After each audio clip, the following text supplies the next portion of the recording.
on va arriver à la 6e porte. Alors avant tout, je vais pas faire un rappel, mais il va falloir, on va peut-être à la fin un peu reprendre des points, mais on va avancer. Alors je voudrais qu'on reparte sur sur vendredi, et je voudrais vous remontrer, enfin pas remontrer, mais vous mentionner.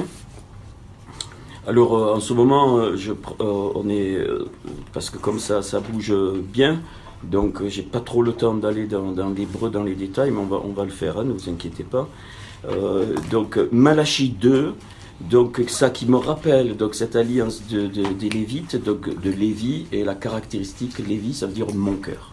Donc on est vraiment au centre de ce que le Seigneur veut faire en nous et au travers de nous. Alors, je vais la rappeler, et vous allez voir, donc, Malachie, chapitre 2, des versets 4 à 9.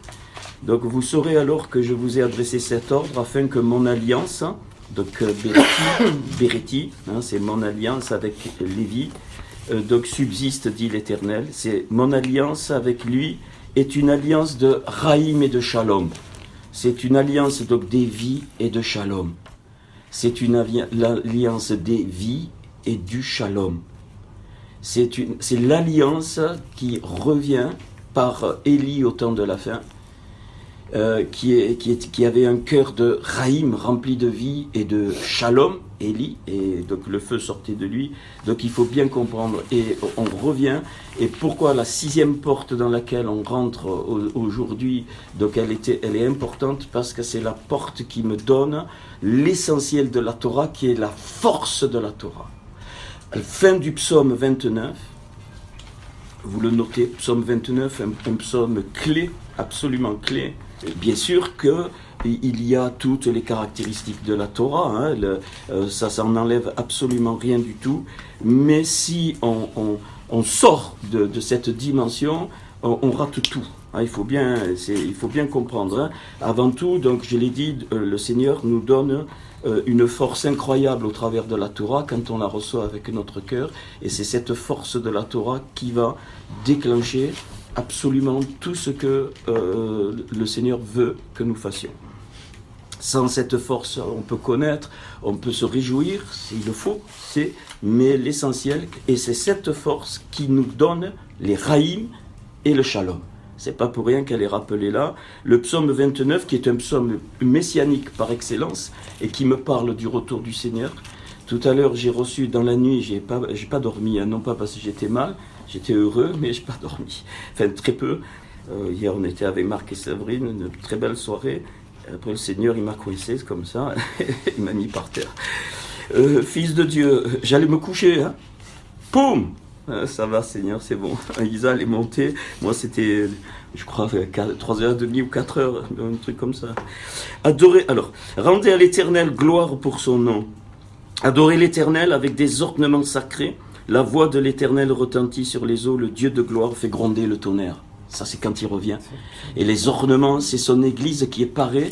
Alors, le gros mot église, je le prononce, mais je crois qu'en même temps, vous savez ce que ça veut dire, la coélette, le rassemblement, donc avec les ornements, c'est-à-dire tout est prêt, tout est prêt, et le Dieu de gloire fait gronder le tonnerre, l'Éternel est sur les grandes eaux, c'est-à-dire, alors la voix de l'Éternel retentit sur les eaux, donc les eaux, c'est toujours les nations, enfin, ça représente autre chose, mais c'est souvent les nations, surtout dans les psaumes messianiques.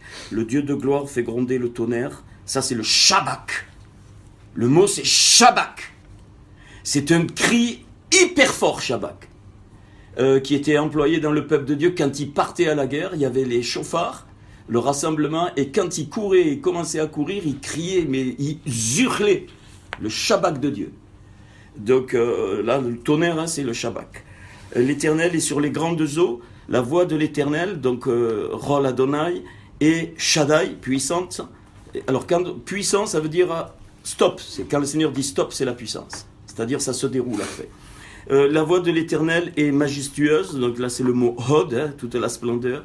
La Rol Adonai brise les cèdres. Les cèdres, l'Éternel brise les cèdres du Liban. Donc ça, c'est tout ce qu'il y a les forces dans les nations, les forces dans les milieux religieux, toutes les forces terrestres de l'homme que Dieu ne veut pas. Il les fait bondir comme des veaux, et le Liban et le Sirion comme de jeunes buffles. La voix de l'Éternel fait jaillir des flammes de feu. La voix de l'Éternel fait jaillir des flammes de feu. Quand le Seigneur revient, c'est du feu. Le feu qui va juger, brûler. Et le peuple de Dieu va brûler. Le Seigneur m'a montré clairement depuis des années que ça sera un tout petit reste. La majorité, le 90% de ceux qui se disent nés de nouveau brûleront par le feu de Dieu. J'avais eu cette vision aussi des catastrophes, je crois que je l'avais écrite, je peux vous la redonner parce que plusieurs personnes m'ont écrit, j'en ai croisé, ils m'ont dit mais c'est tellement actuel et on est obligé de ressortir cette vision. Hein, il y aura des destructions totales, y compris dans vos familles, y compris des biens, ainsi de suite, ainsi de suite. Et vous verrez, il y aura. Et j'espère qu'on ne sera pas dedans, donc c'est important. Donc la voix de l'Éternel fait trembler le désert. L'Éternel fait trembler le désert de Kadès. La voix de l'Éternel fait enfanter les biches. Elle dépouille les forêts. Alors les forêts, c'est tous les peuples rassemblés contre Israël au temps de la fin, mais contre aussi spirituellement. Ce sont toutes des nations spirituelles dans le monde céleste, dans les mondes célestes qui se rassemblent contre. Donc ils vous feront la guerre, mais ils ne vous vaincront pas. Mais on doit se préparer à la guerre. Dieu ne nous prépare pas des chiffres molles, il nous prépare des guerriers. Rappelez-vous la vision d'Ézéchiel 37, quand tout se passe, la chair revient, il reconstruit, ainsi de suite. Et qu'est-ce qu'il voit Ézéchiel? Une armée, l'armée de l'Éternel des armées. Il voit une armée, il dit, esprit vient des 4 vents, et il voit une armée en marche, une armée qui marche. Donc il faut comprendre qu'on est en temps de guerre. On l'est déjà depuis tout le temps, mais là ça s'accentue très très très fort. Et le Seigneur tout à l'heure c'est sorti un petit peu, mais on est vraiment dans la génération des pieds, donc dans le final de l'Apocalypse qu'on peut relire, méditer, étudier. Donc alors les forêts qui vont se rassembler. Donc comprenons, déjà ça commence, mais les forêts se rassemblent pour lutter contre Israël. Donc nous, dans le monde spirituel, c'est pareil. C'est des puissances spirituelles, des armées de Satan qui s'organisent pour nous détruire. Clair. Mais il ne pourra pas. Si on est, et la voix de l'Éternel elle dépouille les forêts. Donc le Seigneur va dépouiller les forêts. Il va enlever toutes les plumages des nations, donc toutes les plumages des puissances spirituelles et de tout ce qu'il y a. Dans son palais, tout s'écrie gloire. Le mot ici, c'est pas hod, la majesté, c'est kavod, c'est-à-dire le poids. La gloire de Dieu, c'est un poids. Quand la gloire descend, il y a un poids. C'est vraiment il y a comme une nuée, mais c'est un poids. On sent comme un poids qui nous écrase pas, mais on sent c'est la gloire de Dieu qui est très très forte. L'Éternel était sur son trône lors du déluge. Donc là, il rappelle le déluge parce que les prochains jugements, le Seigneur a promis qu'il ne jugerait pas par l'eau, mais qu'il jugerait par le feu. L'Éternel sur son trône règne éternellement. Voilà, et le verset 11 clôture. Alors, chaque fois qu'il y a le 11, c'est très relatif au retour du Seigneur à l'ère messianique. L'Éternel donne la Koar, rappelez-vous, valeur numérique 28, comme les 28 lettres de la création. La Koar à son peuple, donc Ham, et l'Éternel donc bénit son peuple, donc, et le rend heureux, et là, caché entre les lettres, il y a le mot Torah. Donc l'Éternel donne la force à son peuple et l'Éternel bénit son peuple et le rend heureux, et c'est caché. Voilà, donc la force à son peuple. Donc c'est le corps, et l'Éternel bénit son peuple et le rend donc heureux. C'est-à-dire que il a cette plénitude. Donc la Raïm, la force me donne la Raïm, la vie, les vies, et donc le Shalom. Parce que c'est la bénédiction de Dieu. Alors, donc dans Malachi, on continue. Mon alliance avec lui était une alliance de vie et de paix, ce que je lui accordais pour qu'il me craigne. Donc vous voyez, c'est tout lié. Donc là, on est au centre vraiment de la vie et de la vie communautaire, ce que je lui accordais pour qu'il me craigne, et il a eu pour moi de la crainte. Il a tremblé devant mon nom. Verset 5. alors la loi de la vérité qui est émette était dans sa bouche et l'iniquité ne s'est point trouvée sur ses lèvres. Il a marché, vous voyez, il y a des termes, hein. Donc il y a la position et puis après il y a la marche. Il a marché avec moi dans le shalom et dans la tzaddik, dans la justice, dans la droiture, enfin dans ma Bible il est écrit droiture, et il a détourné du mal beaucoup d'hommes. Ça c'est le but, le seul but, le seul. Dieu nous laisse en vie parce qu'il y a des étincelles qui doivent retourner à lui. C'est le ministère du corps dont Paul parle les Éphésiens. Il me parle de l'édification du corps et du ministère du corps. C'est-à-dire qu'il y a des ministères, mais il y a le ministère du corps qui est de quoi notre seule existence encore sur cette terre, c'est parce qu'il y a des étincelles qui doivent rentrer dans le royaume. Point. S'il n'y avait pas ça, le Seigneur nous aurait enlevés. Ça, il faut bien le comprendre et le garder. C'est le seul but. On est fait pour ça. Il a détourné du mal beaucoup d'hommes, car les lèvres du sacrificateur doivent garder la science, donc la parole, hein, la science, la date, hein, qui regroupe Bina et Rochma, mais bon, ça maintenant on a vu, et c'est à sa bouche qu'on demande la loi, parce qu'il est envoyé de l'Éternel des armées. Vous voyez, il est envoyé de l'Éternel des armées, toujours hein, dans les temps, et cette alliance, elle est restaurée, c'est l'héritage d'Ésaïe, des héritages désolés dont il est parlé dans Ésaïe. Je vous donnerai la référence, je crois que c'est Ésaïe 29, verset 7, un truc comme ça, c'est pas grave. Mais il parle de la restauration des héritages désolés, c'est exactement ce qu'on vit. Restauration des héritages désolés pour transmettre ça, on est pile dedans. Hein, dans la génération de la fin. Et c'est pour ça que nos jeunes, pardon l'expression, je veux dire nos enfants les plus jeunes, mais même spirituellement, il ne faut rien dire. Des fois on ne comprend pas, moi je suis en train de m'apercevoir, il y en a des enfants qui ne sont pas mariés, peut-être parce que le Seigneur ne veut pas, c'est pas le temps qu'ils se marient, parce qu'il va peut-être revenir bien plus tôt que ce qu'on croit. Mais vous êtes écartés de la voie, alors là ça c'est le reproche, vous avez fait de la loi une occasion de chute pour plusieurs, vous avez violé l'alliance de Lévi, donc c'est une alliance, hein, l'alliance de Lévi, elle est cachée mais elle y est, vous avez violé l'alliance de Lévi, donc on ne doit pas la violer, dit l'Éternel des armées, et moi je vous rendrai méprisable et vil aux yeux de tout le peuple, parce que vous n'avez pas gardé mes voies.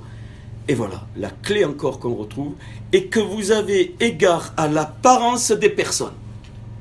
L'alliance de Lévi est une alliance du cœur de Dieu dans notre cœur et elle gicle totalement ce qu'on a vu au niveau de Saül et de David. Moi, je ne regarde pas l'apparence, mais je regarde au cœur et c'est redit là, c'est ça que je voulais vous montrer pour commencer. Et dans cette alliance, et vous avez égard à l'apparence des personnes. Donc, on est dans ces temps où il n'y a plus du tout ça. Le Seigneur redevient roi de son peuple, du Réchid qu'il fait, et donc s'il est roi, il est au centre, et c'est pour ça que la Jérusalem céleste, Jean a vu un cube et non pas une pyramide. Hein, le cube, c'est donc le symbole, c'est donc 8, hein, il y a 8 sommets, donc 8 c'est la surnature du Seigneur, c'est la résurrection, et le cube il a un centre, c'est Christ, et tout tourne autour de Christ. La pyramide, c'est le sommet, donc pour aller au sommet, il faut passer par les étapes, le cube non. Et vous avez égard à l'apparence de ces personnes quand vous interprétez la loi. C'est clair. Dis donc. Et vous avez égard à l'apparence des personnes quand vous interprétez la loi. Donc la Torah. Donc voilà, je voulais rappeler ça. Et donc la dernière, bon, on était maintenant, alors on passe à la porte 6 dans Néhémie. Et la porte 6, elle va nous donner des éléments donc, fondamentaux. C'est la porte de la source, donc Ha-Haïn. Donc je vais les mentionner maintenant, puis on va en reparler. Donc la valeur numérique de Haïn, c'est 40, et de Ha-Haïn, 45.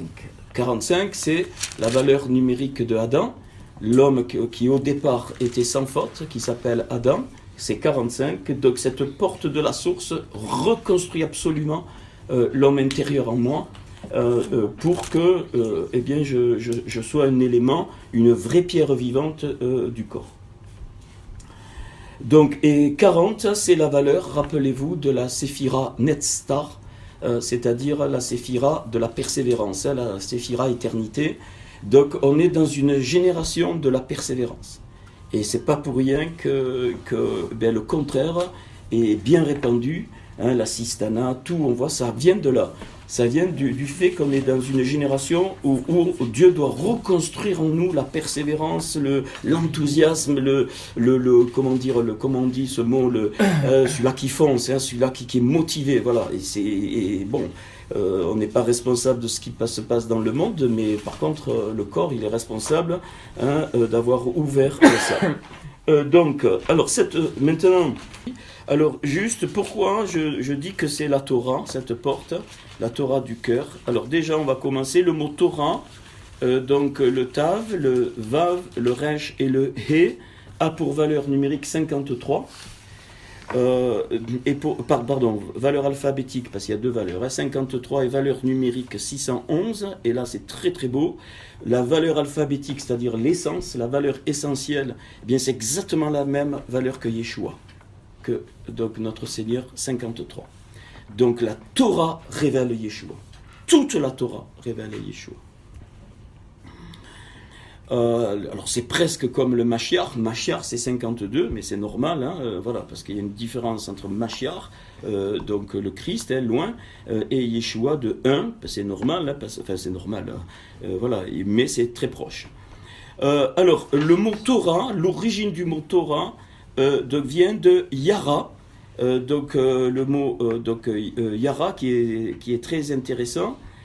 Et qu'on trouve, alors je vous en donne une référence, mais il y en a partout, qu'on trouve dans 2 Chroniques 26-15, quand il est parlé de tirer des flèches et jeter des pierres. C'est pour ça que l'autre jour, je vous ai dit que jeter des pierres dans Qohélet et tirer des flèches, c'est vraiment, hein, tes paroles, d'où on retrouve, c'est une arme, hein. On retrouve la notion d'épée, on retrouve la notion des flèches, d'aiguillon, hein, voilà, tout ça. Le bœuf, ça veut dire enseigner. Là, on va voir la première lettre, Aleph, qui veut dire enseigner, et on pousse les bœufs avec un aiguillon. Paul parle de l'aiguillon de la mort, qui est la loi, qui est la Torah. Hein, et c'est la loi qui nous donne la mort, hein, parce que elle nous juge. La loi, personne ne peut tenir. Hein, il dit, ça révèle vraiment la nature de l'homme. Donc ça, c'est important. Donc ça vient de Yaré, ça a donné Torah. Et alors, donc 611, et alors merveilleux. Et quand vous faites Betorah, l'expression Betorah qu'on trouve dans la Torah, ça veut dire avec la Torah, 613, les 613 misvot, c'est-à-dire les 613 commandements que les Juifs doivent donc accomplir. Donc vraiment, le mot Torah, il est lié complètement, et donc Yeshua et la Torah vivante. Donc je répète, hein, donc Aïré, qui veut dire donc jeter des pierres, lancer, ben, c'est exactement la même valeur que Ha'aïn, la source, le nom de cette porte. Alors, dans les 613 misvot, il y a 248 commandements où il est dit tu feras, qui est la valeur numérique d'Abraham. Donc Abraham inclut toute la Torah par la foi. C'était un homme de foi, il n'avait pas encore reçu la Torah à l'époque, mais c'est merveilleux. Et 365 commandements, tu ne fais pas, et c'est pour ça que le Seigneur a permis que l'homme découpe l'année en 365 jours. Donc, et la somme, ça fait 613. Alors, le nom Betorah, je vous ai dit que ça faisait 613 à valeur numérique, mais ça fait aussi 55 valeurs numériques d'Isaac. Donc Isaac, qui lui était un pilier, hein, de la justice qui sort de la Torah, qui n'était pas encore là, mais il représentait ça. Et puis quand aussi, alors je vous donne 2 petites perles. Donc Et Ahor, la lumière, quand il y a la création de la lumière, eh bien la valeur c'est 55 et 613. Donc la lumière, hein, dès Genèse, quand Dieu crée la lumière, c'est Het Ahor, donc ça fait 613 en valeur numérique, donc il y a déjà tout. Et le 55, évidemment, c'est donc la valeur avec la Torah, qui est aussi Isaac. Vous avez l'expression aussi Moshe Rabbeinu, qui est très connue, qui est prononcée dans la Torah, c'est-à-dire Moïse, notre bien-aimé, hein, Rabbeinu, c'est de là que vient le mot rabbin, Rav, ça veut dire celui qui est plein, hein, donc notre bien-aimé, celui qui est dans la plénitude. Eh bien l'expression Moshe Rabbeinu fait 91, donc 7 fois 13, perfection de Dieu, et 613. Donc Moshe Rabbeinu représente les 613 commandements. Donc c'est juste quelques petits trucs, ça nous fortifie. Alors maintenant on va rentrer dans ce que le Seigneur m'a montré. Bon, ça fait un petit moment, mais c'est le moment de le donner. Quand il est parlé donc de poser les battants, les verrous et les barres. Et là, on rentre, bien sûr, on va derrière maintenant, on y va derrière, c'est le monde spirituel. Donc le mot donc battant, on l'a déjà vu, c'est le mot donc porte, dalet. Donc c'est dalet otav, son mot, donc les battants, qui veut dire aussi pauvre. Hein. Dalet, ça veut dire pauvre de l'extérieur, mais très riche à l'intérieur. Donc ça, c'est les battants, donc les parties, on va dire, donc verticales. Les manoulaves, c'est les verrous, c'est le mot. Donc sa valeur fait 77 de manoulav, donc, et c'est fait 7 fois 11, ça c'est important de le comprendre, 7 perfections de Dieu pour la préparation au retour du Seigneur le 11. Manoula, les verrous. Et le mot donc Bériar, qui est presque du bara de la création, c'est les barres, et la valeur de Béria fait 40 comme la porte qui porte la porte de Haïn. Donc il y a quelque chose derrière, et moi je vous donne ce que le Seigneur m'a montré, et je pense que vous allez le compléter au fur et à mesure des jours. Et puis peut-être vous trouvez autre chose, moi je suis partant, hein. Je vous donne simplement la lumière du Seigneur. Alors, voici la lumière, les battants dans le monde spirituel. Donc, il y avait les piliers dans le monde, ok. Donc, ça va être 2 piliers et un 3e au centre qui fait l'équilibre des 2 autres. Je vous donne la clé que le Seigneur m'a montrée. Le premier pilier, je l'ai mis à gauche, mais c'est pas grave, Moïse. C'est pour ça que je vous ai donné les 8 patriarches, enfin les 8 noms la dernière fois. Donc, Moïse, avec tout ce que ça représente, donc le pilier de la loi, de la Torah. À droite, de l'autre côté, vous mettez Aaron. Moïse et Aaron étaient 2 piliers. Aaron, c'est celui-là qui est illuminé. Donc Aaron, je pense, ça c'est moi qui le pense, parce que ça m'est venu dans le cœur, je le dis parce que c'était fort dans le Seigneur, l'étincelle d'Aaron est allée dans l'étincelle d'Élie. Quand il est allé dans l'étincelle d'Élie. Parce qu'il y a trop de points communs sur la grandeur de Dieu entre Aaron, et pourtant il a fauté Aaron, hein, avec le veau d'or, et Aaron et Élie au niveau de la grandeur de Dieu. Ça c'est moi qui le pense, je vous le donne, mais ça nous aide. Et au milieu, qui fait l'équilibre, ce pilier, donc c'est David. David, qui est dans la malroute, donc la royauté. David, on le sait par les psaumes, on le sait dans sa vie, c'était un homme de guerre, mais un homme d'intérieur. C'est le seul qui a eu cet équilibre entre l'étude et la guerre. C'est le seul. Donc, voilà, donc 3. 3 parties verticales. Je vais doucement exprès, j'aurais aimé faire un schéma, mais vous allez faire, si vous voulez, un carré. Si vous voulez. Donc 3 parties verticales qui correspondent donc aux 3 piliers des séphirotes. Ne me demandez pas, c'est le Seigneur qui m'a montré. Hein. Ne me demandez pas, hein, les séphirotes, c'est pas moi qui les ai inventés, mais quand j'étais allé dans la synagogue, hein, ça eux ils connaissaient ça, c'est tout à partir du reste, les 5 niveaux de l'âme, c'est les juifs aussi, mais tout le reste, c'est le Seigneur qui m'a montré avec l'âme, tout ça, donc moi je suis parti, ça s'est déclenché tout seul. Voilà. Alors, le pilier, vous le notez ça. Donc, Aaron correspond au pilier de la Rorma. Hein, donc, la Rorma, dessous la Rorma, donc, vous avez la recette, la grâce, donc vous pouvez le faire, hein, je vais doucement. Et dessous donc, la recette, vous avez la Netzstar. Ça, c'est Aaron. Tout ce qui est. Voilà. Vous pouvez faire 3 colonnes, vous allez voir pourquoi après. Hein, enfin, ok. De l'autre côté, donc, Moshe. C'est la Gévoura, hein, donc la colonne de la... Pardon, oui. Non, Moïse. Non, Moïse. De l'autre côté. Aaron, c'est noté, c'est bon ? Oui. Ouais. Donc maintenant, Moïse, ça correspond à la colonne de gauche, enfin, on s'en fout, c'est juste pour se repérer. Attention, hein.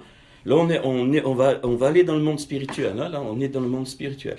Donc, à gauche, donc c'est une image, on en a besoin, hein, parce qu'on est des hommes encore. Donc, une image, donc la Bina, dessous la Bina, la Gévoura, et dessous la Gévoura, Od. Donc le pilier de gauche. Donc, et au centre, le pilier du centre qui fait l'équilibre entre ces deux piliers, eh bien, vous allez trouver la Tiferet, la beauté, donc ce qui harmonise. Ça, c'est David, hein, ça symbolise David. Donc, dessous, vous allez trouver le fondement, Yesod.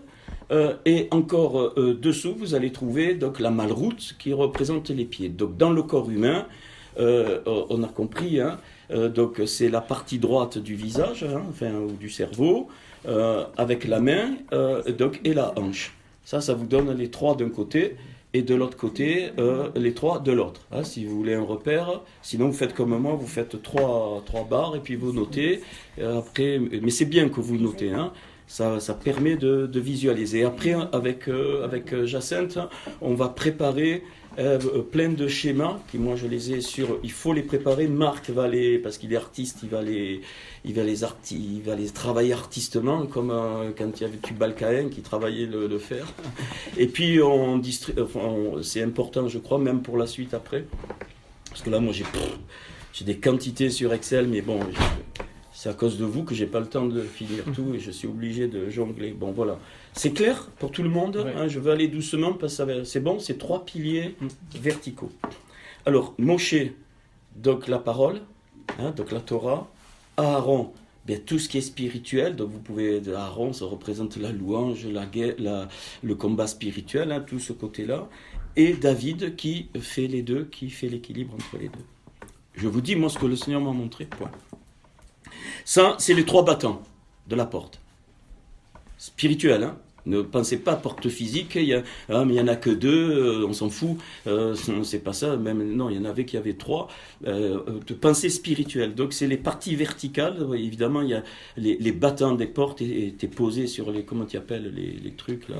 Voilà. Et donc c'est les 2 linteaux, mais avec le centre, donc c'est spirituel. Maintenant, les parties horizontales, eh bien tout en haut. Alors maintenant, on fait le chemin dans les séphirotes à l'horizontale, mais on fera un schéma. Et donc, tout en haut, vous avez la révélation de Yeshua par Isaac. Donc tout en haut, barre verticale Isaac, qui va faire le linteau du dessus, comme quand ils sont sortis d'Égypte. Et c'est là qu'il y a le maître de la Teshuvah, qui est notre Seigneur. C'est hyper important. Rappelez-vous, le maître de la Teshuvah, et on avait vu donc Moïse et Élie gauche-droite, et pour moi l'étincelle d'Aaron est rentrée dans Élie. Élie ne fait pas partie d'un des patriarches, ça, mais il correspond à Aaron. Donc Isaac en haut, donc important. Tout en bas, Yaakov, qui est l'homme du peuple, donc pour la Malroute, hein, l'homme, j'allais dire, de l'église, hein, c'est Yaakov du peuple, hein, donc les 12 tribus d'Israël, c'est lui, Yaakov, ça c'est tout en bas. Et celui qui fait l'équilibre au centre, c'est Yosef. Donc Yosef qui aimait le peuple et qui était, comment dire, un grand juste, hein, dans un monde de paix, un grand juste. Donc lui, il fait l'équilibre entre Isaac et Yaakov. Après, il y a d'autres équilibres, hein, mais ça va nous parler. Donc 3 barres donc verticales, ça fait 6. Puis, au-dessus de Isaac, alors, moi j'ai mis 2 points. Donc, un point,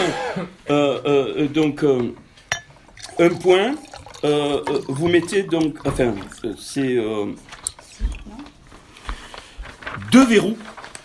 Donc, on a 3 barres verticales, 3 barres horizontales, 2 verrous. Après, peut-être, je m'en fous, il y a d'autres dans un verrou, il y a 2 verrous qui vont nous aider. Ben, le premier en haut, donc on en aura 8 au total. Pourquoi ? Parce que c'est les 8 attributs bu où on exclut quoi ? C'est facile, hein, spirituellement, la Keter et la Malroute. Ça, c'est pour les 2 verrous qui étaient... Après, j'y viens. Donc, la Keter et la Malroute, je les enlève parce que la Keter, c'est un endroit où je change dans le royaume. Donc, quand je refais la forme, mais dessous la Malroute, c'est les pieds. Ça appartient au Seigneur. Et là, le Seigneur m'a montré que c'est là qu'il y a les 2 verrous. Donc, un verrou, Abraham, ça veut pas, on va voir, hein, ce que ça veut dire pour nous. Donc, Abraham, donc la Emouna, hein, donc l'homme de la bonté, de la grâce, donc qui ouvre la royauté du monde d'Atsilut, c'est le premier patriarche Abraham, il inclut tout, hein, et qui révèle le père. Abraham, ça veut dire père élevé, hein, et dessous, en bas, Shlomo, donc Salomon, c'est pour ça que la dernière fois je vous ai donné les 8 pour que vous les ayez. Donc Shlomo qui lui va révéler donc la royauté. Donc le verrou en haut, Abraham, c'est la Kedusha. Donc ça va nous aider beaucoup donc à libérer ce verrou pour que eh bien sur des points on va avoir individuels dans le corps. Donc Abraham correspond à la Kedusha et donc Shlomo correspond à la Tahara, c'est-à-dire dévoiler la royauté du Seigneur dans notre monde. C'est le plus fort. David a préparé le terrain pour Shlomo, hein, il faut comprendre. David était roi, mais il a préparé guerre, Torah, les Télim, hein, les psaumes, tout ça, il a préparé, mais c'est Salomon, il lui dit, le Seigneur, tu as été un homme de guerre, donc c'est pas toi qui construiras ma maison, ça sera ton fils Salomon. Et donc Salomon, donc Shlomo, hein, donc c'est lui qui va dévoiler totalement la royauté de notre Seigneur dans ce monde. C'est pour ça qu'il y a toutes ces images matérielles que des fois on ne comprend pas, mais qui correspondent au monde spirituel. Ces 300 femmes, les 700 concubines, oubliées, bien sûr, peut-être, mais on s'en fout, c'est dans le monde spirituel. Hein, et c'est Shlomo. Et moi, ça m'a beaucoup parlé. Et voilà, maintenant, on va rentrer, voilà, mais on va pas tout, on va aller doucement. Et voilà pourquoi le psaume 119, qui est un hymne à la Torah dans tous les sens, possède 8 fois 22 versets, c'est-à-dire 176 versets. Il y a 22 parties de 8 versets chacun, je l'ai déjà dit, hein, c'est cette porte-là. Et voilà pourquoi il y a 8 versets dans chaque partie, parce qu'il y a les 3 piliers verticaux, les 3 piliers horizontaux, enfin les 3 barres horizontales et les 2 verrous, ça fait 8. Et chaque lettre correspond donc à une dimension spirituelle, 22 fois 8, et voilà pourquoi, voilà pourquoi cette porte, pour moi, la porte de la source, eh bien, correspond à ça. Alors, je ne sais pas comment... Alors, je vais, avant d'attaquer le psaume 119, déjà, on va...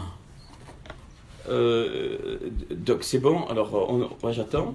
Donc, 8 fois 22 lettres de Aleph à Tav. Donc, qui nous donne... Alors, dans chaque lettre, il y a plein de choses. Hein. Et je vais commencer par la dernière. Le Tav, alors ce sont des énergies, les lettres. Hein. Ce sont des énergies que Dieu a données. Donc, il en a donné 22. Donc, il y en a 22. Il y en a 5 sophites, c'est-à-dire 5 qui changent de forme quand elles sont en fin de mot. Donc c'est le kaf, le mem, le nun, le tzadé, donc et le fait.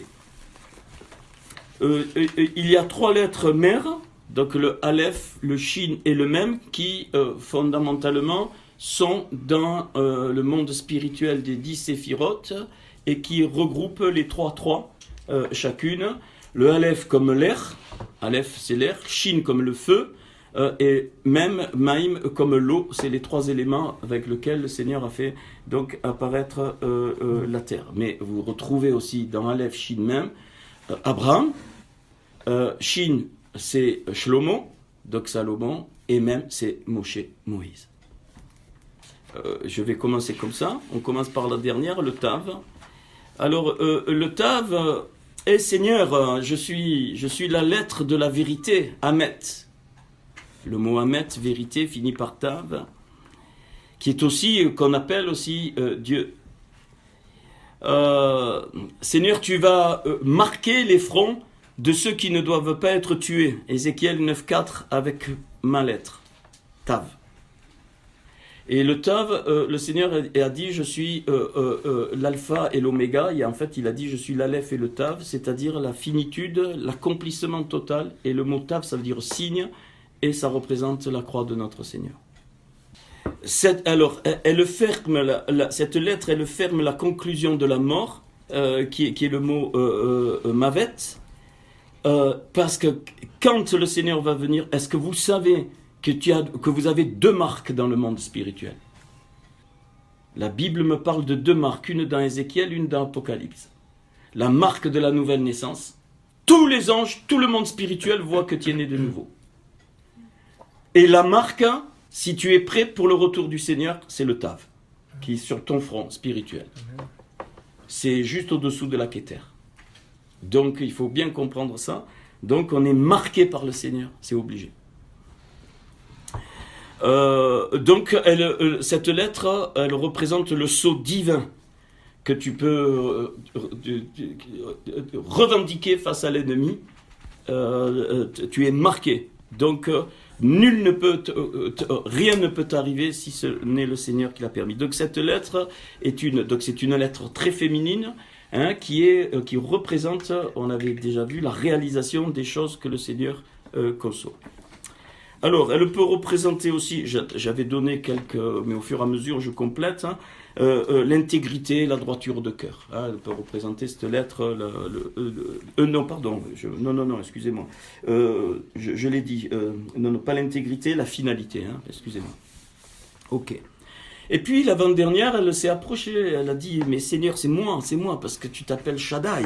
Le Shin, c'est Shaddai, ça veut dire donc la puissance de Dieu.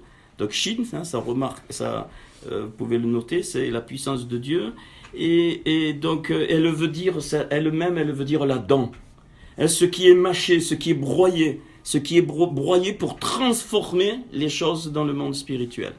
C'est le Shin, c'est la lettre Shin. C'est pour ça que David, il a composé ce psaume, hein, avec chacune des lettres. Et cette lettre, elle doit se mettre un peu de côté. Enfin, pourquoi ? Parce qu'elle va être utilisée dans le mot sheker, mensonge. Donc le kof et le resh, c'est 2 lettres négatives, on va dire comme ça. Et elle est aussi utilisée donc dans le mot kesher, qui veut dire conspiration et qui commence par kof. On le voit après. Donc le resh, lui, il veut s'attacher le shin pourquoi ? Pour montrer que le mensonge commence toujours par une vérité. C'est ce qu'a fait Satan dans le jardin d'Éden. Notez, hein, c'est des points très importants, parce que vous allez voir, ça paraît anodin, mais c'est pas si anodin que ça. Et donc le resh représente le vrai chef, l'autorité. Donc vous avez compris.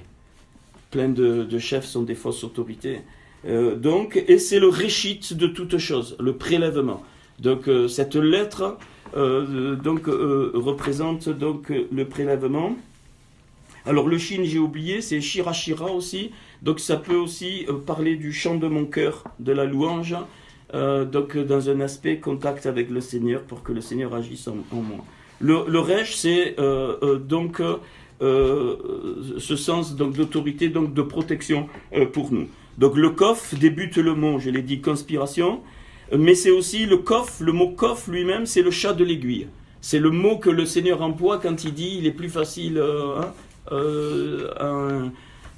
il est difficile à un riche de rentrer dans le royaume, et il compare ça donc à passer par le trou d'une aiguille. En fait, c'est le chat de l'aiguille.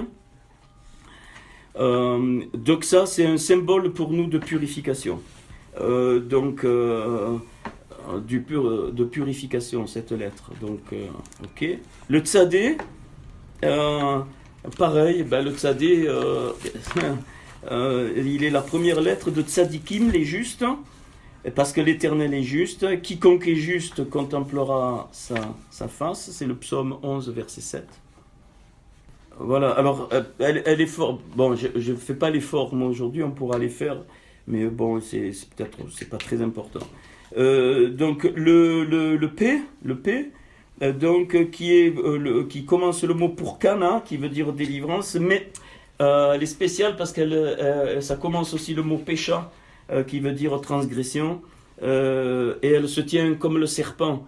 Le P représente l'attaque très subtile. Un serpent, quand il te pique, il revient tout de suite en boule.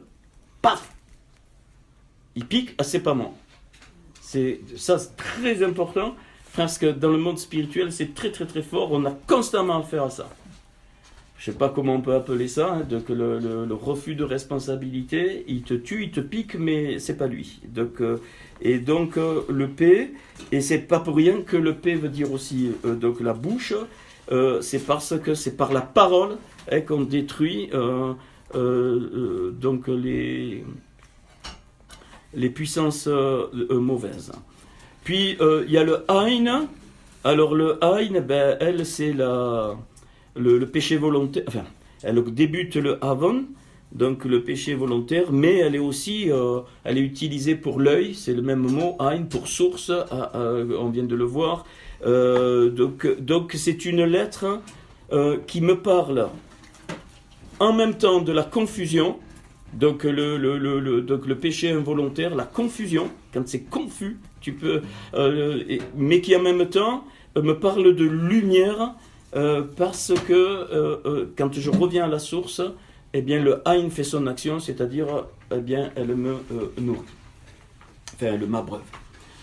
La lettre Samer, on va à l'envers, pareil, elle ne peut pas débuter la création parce que, enfin elle veut dire soutien, et elle est ronde. Psaume 145, verset 14, l'Éternel soutient tous ceux qui tombent et redresse ceux qui sont courbés. Alors le mot soutien, c'est Mika. C'est Mika, ça commence par sa mère. Et elle est ronde et enfermée sur elle. Et ça, donc attention à l'ego pour nous, on va voir comment Dieu peut...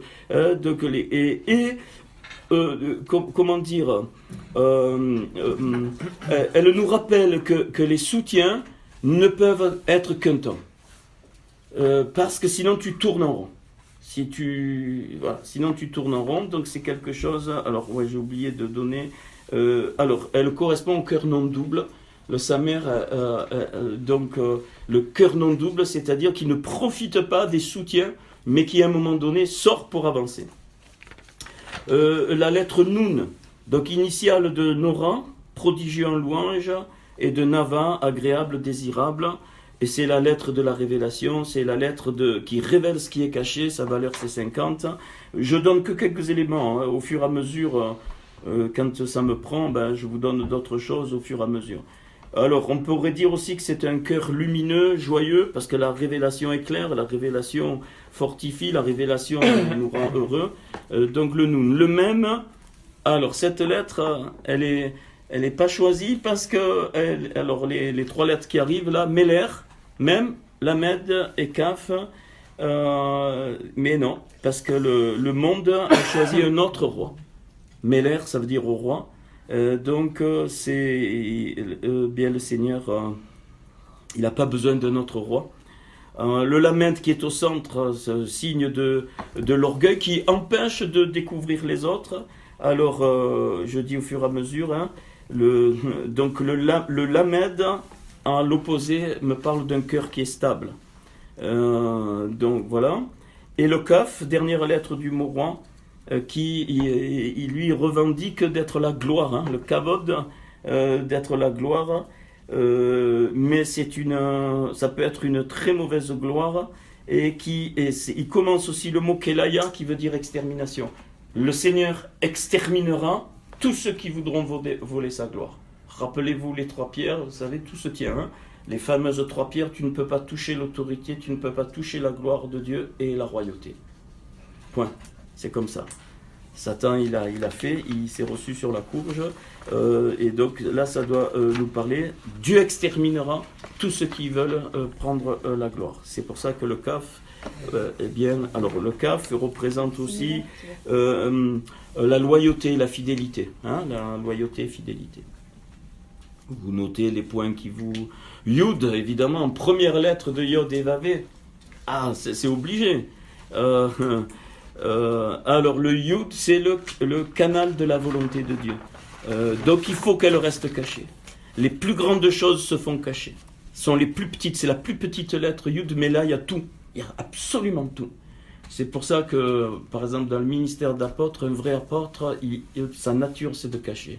parce qu'il y a tout le potentiel en lui, il ne le sait pas, mais c'est comme ça, ça se développe au moment. C'est la capacité de donner et que la réalisation se fasse même sans lui, c'est ce que faisait l'apôtre Paul. Mais je ne parle pas des ministères, là, je donne juste ça.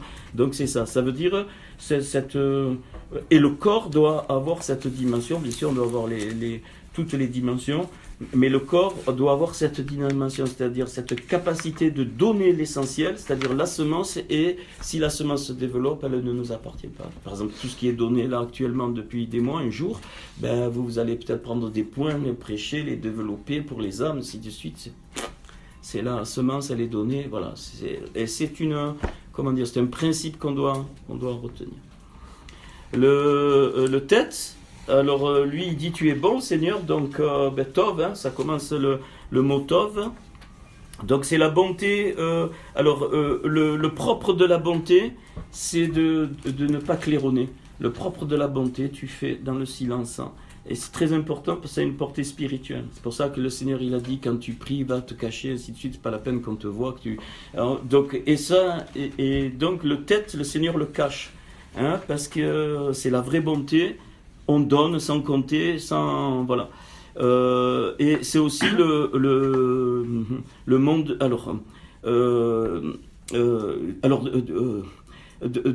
Ça va cette lettre, elle va se développer dans le monde à venir. La lettre tête, la bonté de Dieu va se déployer totalement quand à la fin de toute chose.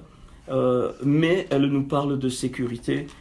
Dans cette bonté, dans cette bienveillance, Paul dit dans un des fruits, il parle de la bienveillance. Le rater le but, péché.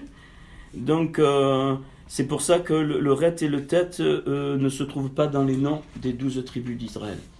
Le Seigneur ne ôte le mal du milieu de toi. Donc le ret et le tête, vous trouvez aucune de ces deux lettres. On verra aussi une autre. Même dans le texte de la création, Bereshit bara, vous n'avez pas le ret et le tête. Le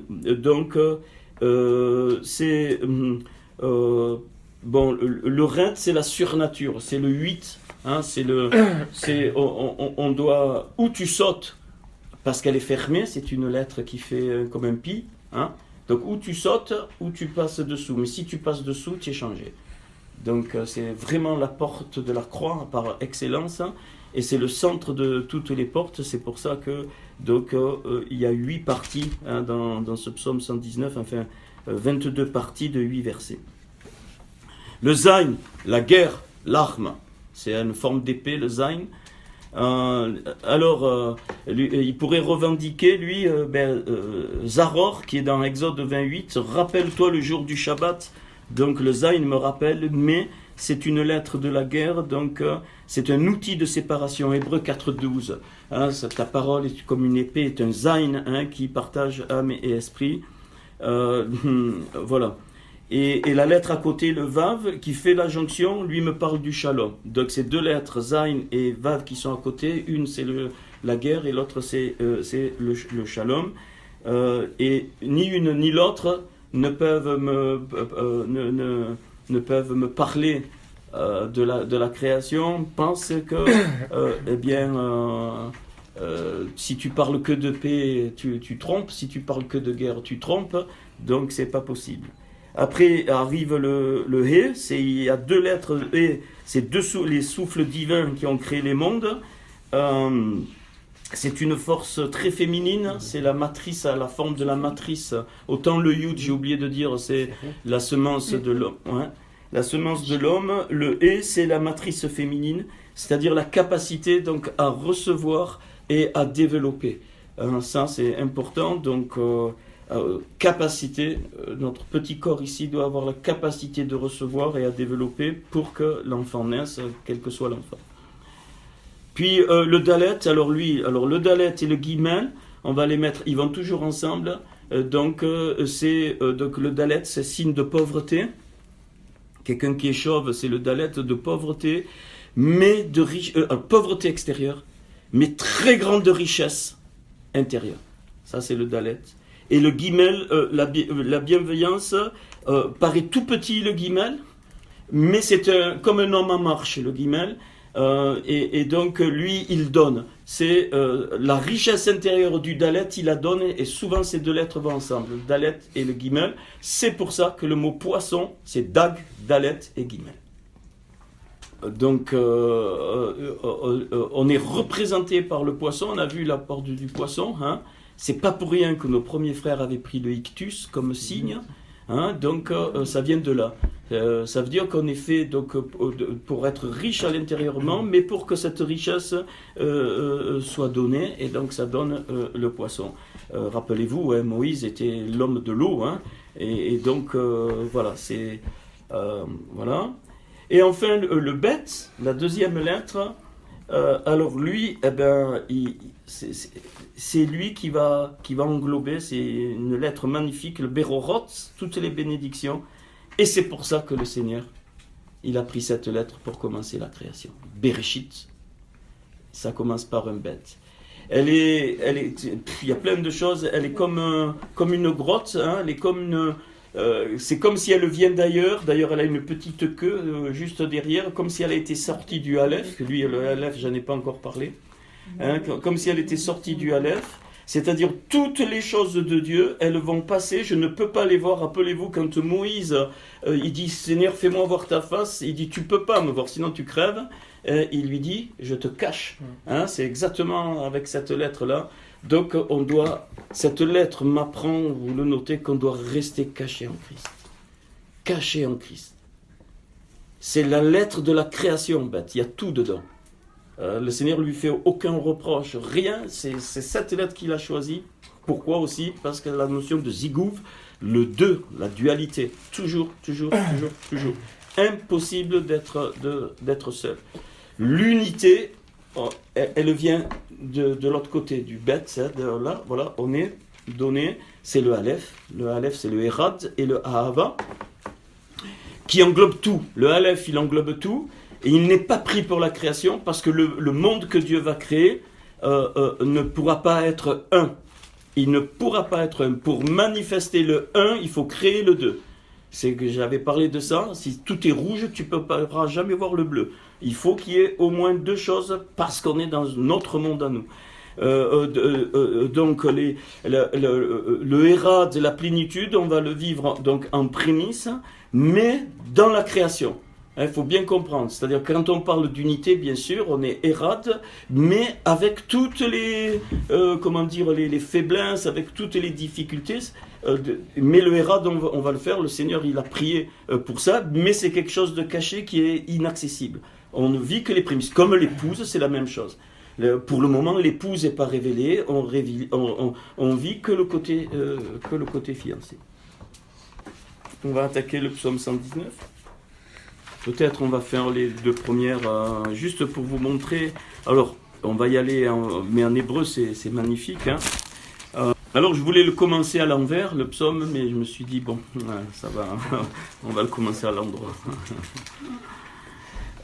Mais juste, bon, on sait, il est centré sur... Alors, les 8 versets du Aleph, donc ça commence par Aleph. Donc, les 8 premiers mots de chaque verset, donc des 8 premiers versets, donc c'est... Alors, le premier mot, c'est Hachéré, heureux. Deuxième fois, Hachéré, heureux. Après, le troisième mot, c'est Af, donc c'est la conséquence. Le quatrième mot, c'est Ata, toi, en parlant du Seigneur. Après, il y a le cinquième, donc Arelai, c'est-à-dire c'est comme une surprise. Puis il y a le Az, conséquence encore, ça veut dire alors ainsi. Puis il y a Adodera, donc louer, remercier, rendre grâce. Et en fait, Et, en parlant des statuts, c'est-à-dire l'accomplissement des statuts. Ça, c'est les 7 premiers mots qui commencent par Aleph chacun, que David donc, a mis dans ce psaume. Alors, je peux les répéter. Donc, le premier, c'est Hachéré, deuxième Hachéré, donc heureux. Le troisième, Af, qui est une conséquence aussi.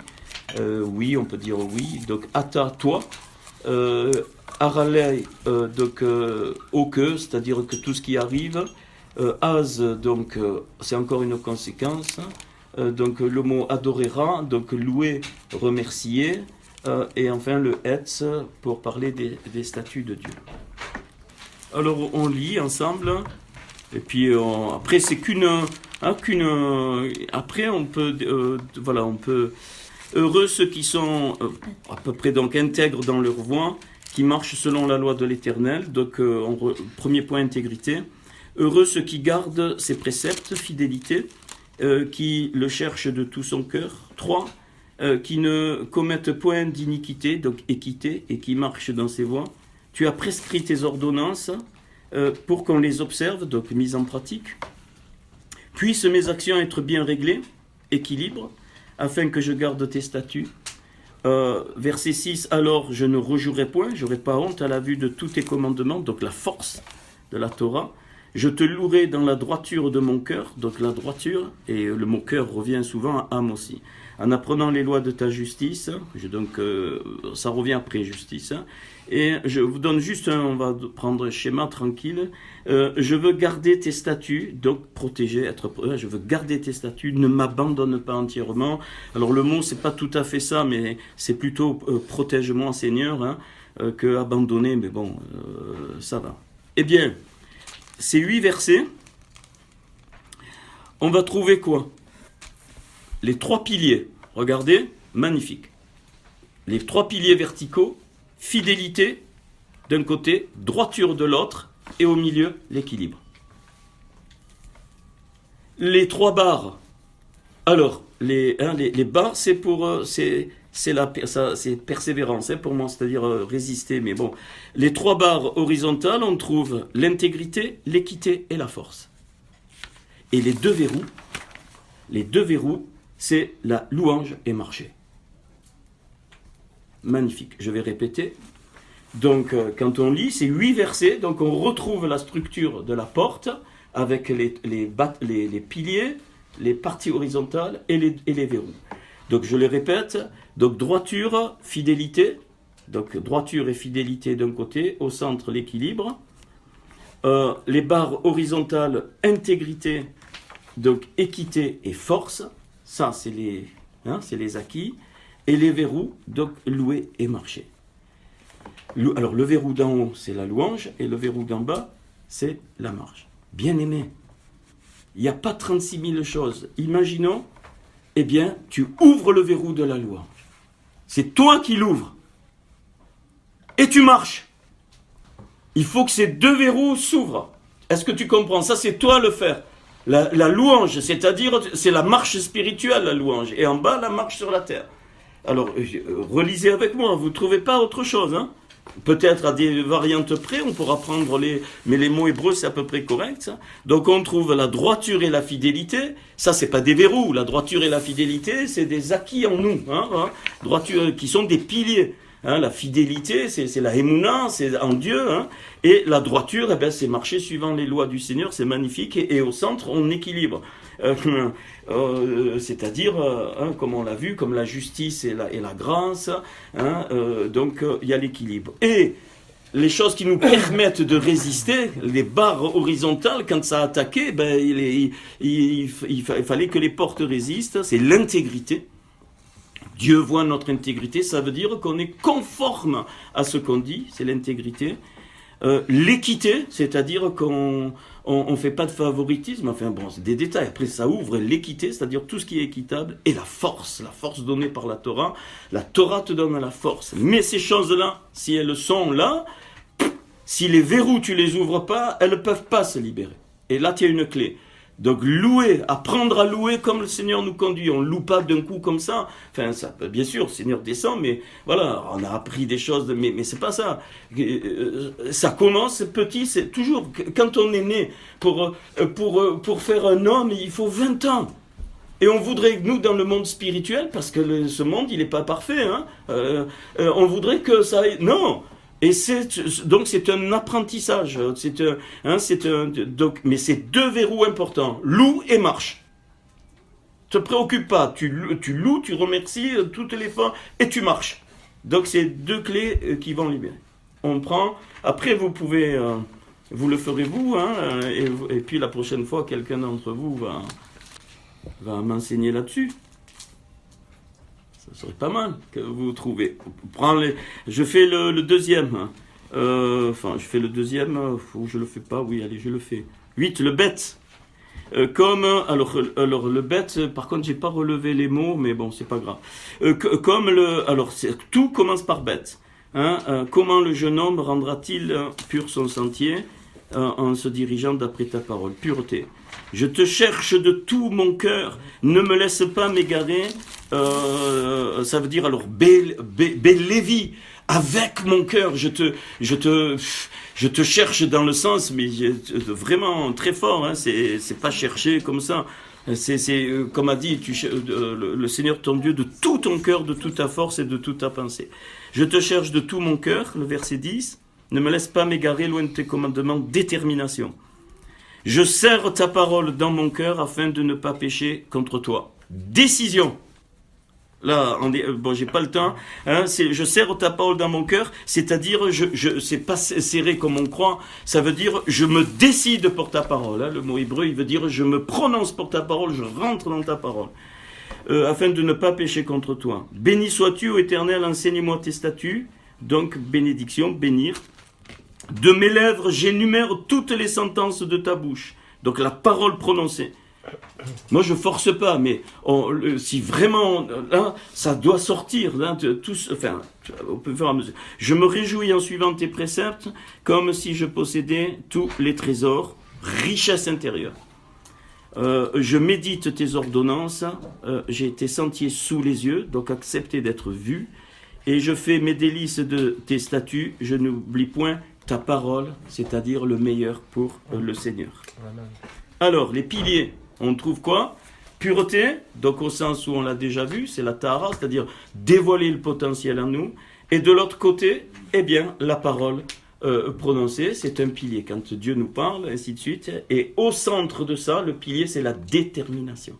Je ne bouge pas du potentiel qui est en moi, je veux qu'il s'actionne, et parce que le Seigneur m'a parlé, parce qu'il y a une parole particulière depuis ma naissance sur ma vie, pour rentrer dans l'accomplissement des choses de Dieu. Les barres verticales, eh bien, tu trouves quoi? Les délices en haut, donc le meilleur pour le Seigneur. Donc voir avec les yeux de Dieu, de l'autre côté, excuse-moi, tu trouves la richesse intérieure, et ce qui équilibre ces deux barres, c'est voir avec les yeux de Dieu. Magnifique. Les verrous. Magnifique. Le verrou d'un bénir à tous les sens du terme. Donner, libérer le potentiel et donner sans compter, même si tu viens de faire une connerie, c'est pas grave. Au moment où tu donnes, ça c'est un verrou. Et l'autre, la décision. L'indécision est terrible. C'est un deuxième, ce bête, hein, cette lettre qui a créé, Dieu l'a utilisé pour créer Bereshit, ça commence par bête. Alors après, il y a plein de trucs, moi j'en ai plein, mais on les voit, mais je ne peux pas tout vous donner, c'est de la folie. Hein.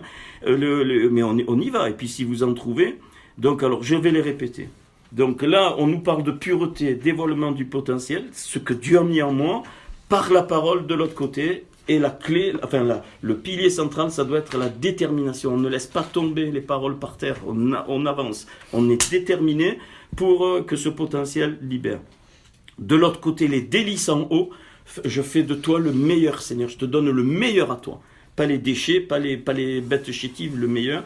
En bas, c'est émaner la richesse intérieure et non pas notre richesse matérielle à tous les sens.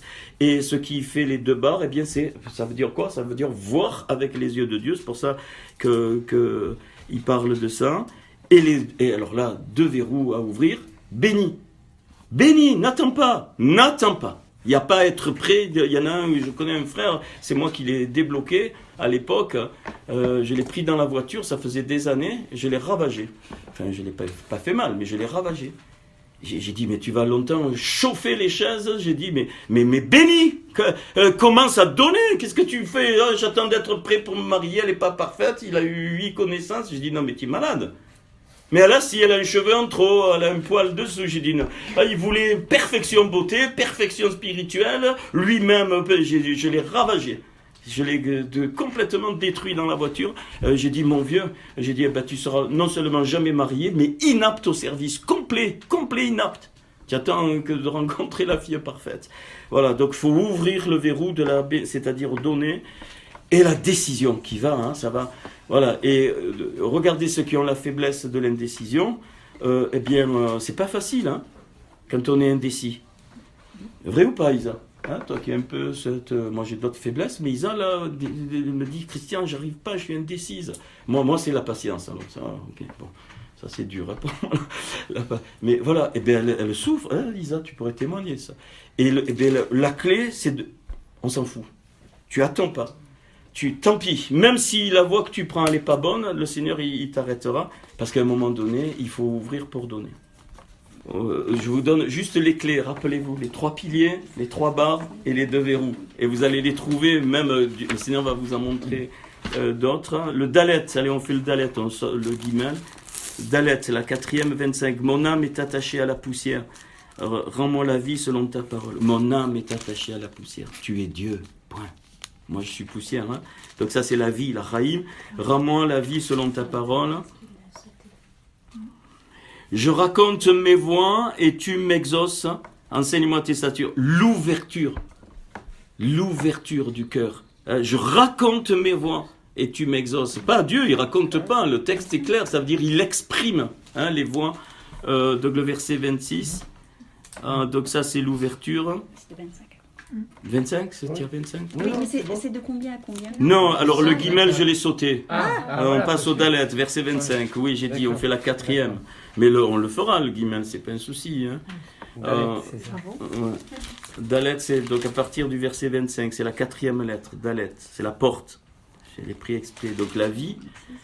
Donc verset 26, je raconte mes voies et tu m'exauces. Même on dit que le témoignage est une force, pas dans le sens religieux du terme, mais c'est-à-dire ce qui sort de nous. Hein, c'est une puissance, c'est une force. Fais-moi comprendre la voie de tes ordonnances. Donc embrasser avec notre cœur là, et je méditerai sur tes merveilles. Le verset 28, mon âme pleure de chagrin. Prendre le cœur de Dieu. Vraiment que ce soit joyeux ou pleurer, voilà, mon âme pleure de chagrin, donc prendre en considération la souffrance du cœur de Dieu. Verset 29, éloigne de moi la voie du mensonge, donc être vrai, et accorde-moi la grâce de suivre ta loi. Je choisis la voie de la vérité, je place tes lois sous mes yeux. Donc je choisis la voie de la vérité, donc pour la direction. Je m'attache à tes préceptes, Éternel, ne me rends point confus. Donc il faut une clarté spirituelle. Et le verset 32, je cours dans la voie de tes commandements, car tu élargis mon cœur. Donc je cours. Hein, ok. Alors les 3 que moi j'ai vus, les 3 verticaux, ben, c'est vérité et de l'autre côté raïm, la vie. Donc la vérité, on pourrait presque dire la Torah écrite et la Torah, le pshat et la Torah orale, enfin peu importe, vécue. Donc vérité, mais cette vérité, elle doit être vécue par la vie. Et au milieu des deux, eh bien, c'est embrasser avec notre cœur. Quand on embrasse avec notre cœur, la vérité écrite devient vérité vivante. Les 3 barres, eh bien, être disponible devant le Seigneur, ça c'est pleurer, c'est voilà, disponible. De l'autre côté, eh bien, je cours pour remporter le prix de la victoire, dit Paul. Donc je cours dans le champ que le Seigneur me donne. Et le centre de ça, eh bien, c'est la clarté, la clarté de Dieu, donc pour me répandre devant Dieu. Mais quand je me suis et en même temps je cours, ok. Et les 2 verrous, eh bien, c'est les 2 verrous. Celui-là d'en haut, c'est la Kedusha, la sainteté, c'est-à-dire recevoir la directive d'en haut, la direction d'en haut. Et celui-là d'en bas, c'est l'ouverture du cœur. On ne peut pas être fermé si on veut donner aux autres. Ça, c'est 2 verrous. Voilà, donc en haut, c'est la Kedusha, donc libérer l'étincelle d'en haut. Qu'est-ce que Dieu veut pour moi? Donc il me dirige. Et en bas, c'est l'ouverture de mon cœur pour pouvoir eh bien, donner aux autres. Bon, vous voyez, on a fait 3 lettres. Donc il y a 6 verrous. Enfin, on a fait 3. Je voulais cette nuit, puis à un moment donné, je crois que je me suis endormi un petit peu. J'ai dit, Seigneur, tu me donnes les 22, hein, tout là, tout. Il m'a dit. Alors si j'ai le tave. C'est impatient. J'ai le tave, mais ça vient, là, ça descend tout seul. Voilà, je crois qu'il y a eu la dose, enfin, petite dose. C'est bien. Non, mais ce qui est très fort, c'est le principe de la porte. Je ne sais pas si ça vous parle avec les trois. C'est ce que le Seigneur m'a montré. Hein. Je ne dis pas, n'allez pas dire que c'est la Bible qui dit ça, pas du tout. Mais en tout cas, moi, ça m'a parlé cette nuit, j'étais tellement content. Hein, les 3 piliers, donc on retrouve, le principe, on le retrouve avec Moïse, les portes, les 3 piliers verticaux, les 3 barres, donc, qui, quand il y a les attaques, ça bloque. Et les 2 verrous, alors les verrous, c'est à nous à les ouvrir. Hein. Il y en a 6 déjà. Après, dans les domaines, donc louer, marcher, ça c'était on a vu tout à l'heure. Puis il y avait bénir et se décider. Donc, et puis celui-là, on fera tout. Donc ça fera 22 x 2, ça fera 44 verrous. Et la kedusha, la sainteté, la direction et l'ouverture du cœur aux autres. Moi, ce que j'ai ressenti dans mon cœur, que vous aviez besoin, pour certains, de concret. Bien sûr, on peut monter dans les sphères, mais il faut aussi à un moment donné du concret. Et là, il y a du concret. Il y a le nom de 6 verrous. Voilà. Donc, on les ouvre et après, ça se déclare. Bien sûr, c'est infini la Torah. Bien sûr qu'il y a d'autres choses dans ces trucs. Moi, je vous dis ce que j'ai ressenti. C'est pour ça qu'il y a 8 versets. Les 3 verticaux, 3 horizontaux, 6, et 2, et les 2 verrous, ça fait 8. C'est ce que Néhémie, et sans le savoir, voilà, quand il dit qu'il a reconstruit les piliers, les battants, et les barres, et les verrous, c'est ça. C'est ce que j'ai ressenti. Après, il y a certainement autre chose. J'ai pas eu le temps de faire les valeurs numériques, mais je vais le faire.